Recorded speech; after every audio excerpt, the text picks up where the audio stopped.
Hi అండి అందరికీ welcome to Rami Mahi channel. మీ అందరు ఎలా ఉన్నారు, బాగున్నారా? ఈ వీడియోలో అయితే మనం రాఖీ మేకింగ్ చూసేద్దాం. నేను ప్రిపేర్ చేసిన రాఖీస్ అయితే ఎలా ప్రిపేర్ చేసుకోవాలో చూపిస్తున్నాను. దీనికోసం నా దగ్గర ఈ షీట్ ఉంది, అందుకే తీసుకున్నాను. మీ దగ్గర లేకపోతే లామినేషన్ షీట్ అయినా పర్వాలేదు, పైన అంటించేస్తే ఏం కనిపించదు కదా. నా దగ్గర ఉంది కదా అని తీసుకున్నాను అంతే. కుందన్స్ పెట్టేసిన తర్వాత అయితే ఏం అనిపించదు కదా, ఏ షీట్ అయినా. ఏదైనా నార్మల్ షీట్ తీసుకుని దానిపైన నా దగ్గర ఈ టైప్ కుందన్స్ ఉన్నాయి. రాఖీకి అయితే ఇవి కొంచెం బాగుంటాయి కదా, ఈ టైప్ కుందన్స్ అని ఆ షేప్ తీసుకొని నేను మొత్తం స్టిక్ చేసుకుంటున్నాను. నార్మల్ ఫ్యాబ్రిక్ గ్లూ ఉన్నా సరిపోతుంది. నేను ఫ్యాబ్రిక్ గ్లూతోనే స్టిక్ చేసుకుంటున్నాను. అండ్ మీ ఇష్టం, ఈ షేప్ అయినా కాదు, రౌండ్ అయినా తీసుకొని మనం రౌండ్గా చేసుకోవచ్చు, రాఖీ ప్రిపేర్ చేసుకోవచ్చు. నేనైతే ఈ టైప్ అయితే తీసుకున్నాను. ఈసారి ఎలా ఉంటుందని చూద్దామని. నెక్స్ట్ అయితే ఇవే కాదు, వేరే టైప్ ఇంకొక మోడల్ రాఖీస్ కూడా కావాలని అంటే కామెంట్ చేయండి, నేను అవి కూడా ప్రిపేర్ చేసి చూపిస్తాను. సింపుల్గా ఒకవేళ కావాలంటే కామెంట్ చేయండి.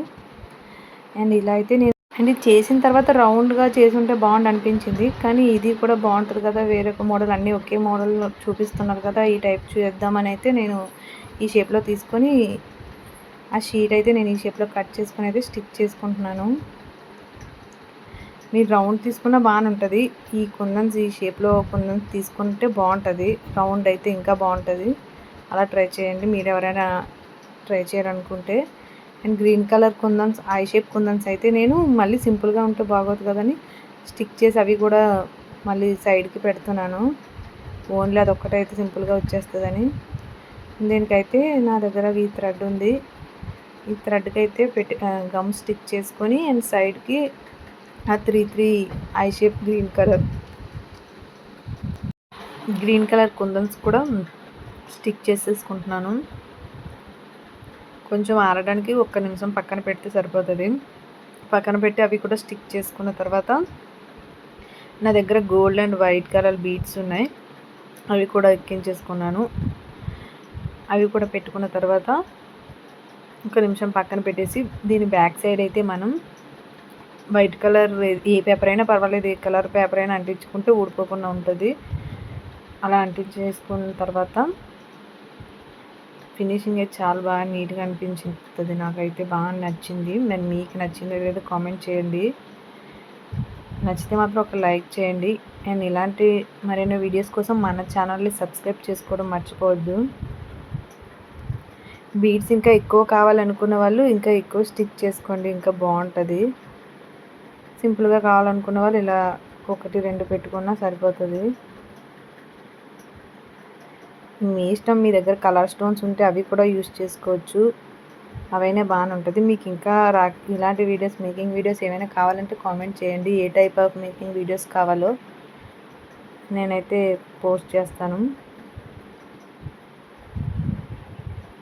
మొత్తము బ్లూ కలర్తోనే ఎక్కువ నేను ప్రిపేర్ చేశాను, ఆ థ్రెడ్ అండ్ ఆ షీట్ కూడా. నా దగ్గర ఈ కలర్ ఉంది అండ్ బాగా కనిపిస్తుంది లుక్గానే, అయితే ఈ కలర్తోనే ట్రై చేశాను. ఫైనల్ అవుట్పుట్ మీకు నచ్చిందో లేదో చెప్పడం అసలు మర్చిపోవద్దు. నాకైతే చాలా బాగా నచ్చింది. దీనికోసం మనకి ఎంత టైం కూడా ఏం పట్టలేదు, చాలా త్వరగానే అయిపోతుంది. నేనైతే ఫస్ట్ టైం మేక్ చేస్తున్నాను రాఖీస్, ఇదే ఫస్ట్ టైం ట్రై చేయడం. అండ్ బాగా వచ్చింది, ఫస్ట్ టైంకి కూడా నాకు బాగా నచ్చింది. వెనక అయితే నేను వైట్ కలర్ పేపర్ అయితే అంటించుకున్నాను. అది తర్వాత మనం ఆరిన తర్వాత కట్ చేసుకోవాలి, నెమ్మదిగా కట్ చేసేసుకొని అగరబత్తితో దాన్ని పక్కన ఎడ్జెస్ కూడా షేప్ చేసేసుకోవాలి. ఎడ్జెస్ కూడా కాల్ చేసుకుంటే నీట్గా వచ్చేస్తాయి. ఇలా మీకు ఎలా అనిపించింది చెప్పడం మర్చిపోకండి.